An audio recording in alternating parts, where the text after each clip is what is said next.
এরকম একটা ছবি যেখানে দেশের মানুষকে উত্তেজিত করা, মানে ধর্ম নিয়ে কথা বলা এবং পার্টিকুলার বাংলা, তো এটা তো বুঝতে হবে বাংলা কোথাও একটা জায়গায় ভারতবর্ষের বুকে অন্যান্য রাজনৈতিক দল যারা রয়েছেন তাদের কাছে খুব চিন্তার বিষয় দাঁড়িয়েছে, এবং পার্টিকুলার মমতা ব্যানার্জি।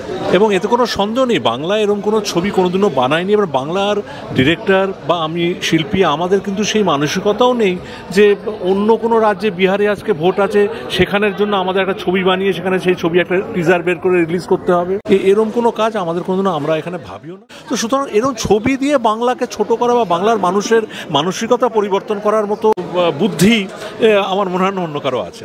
দেখো, এটা তো পরিষ্কার একটা হিন্দু মুসলিমের একটা বিভাজন, যেটা ইংরেজরা করে গেছে সেইটাকে ধরে রেখেছে আরএসএস, এবং আমি মনে করি সেইটা করে আপনি কলকাতা শহর, পশ্চিমবঙ্গে যেখানে যাবেন সেখানে বাঙালি যেরকম আছে, আপনি কি জানেন যে একটা দুর্গাপুজো একজন মুসলমান মহিলা দুর্গাপুজো করেছেন, তো সেটা তো আমরা বাঙালিরা হিসেবে সেটা গ্রহণ করেছি। এখানে ছবি নিয়ে আমার মনে হয় না 26-এ দেখবেন এই ছবি এদের বুমেরাং ওদেরই সর্বনাশ হবে, এটা আমার বিশ্বাস।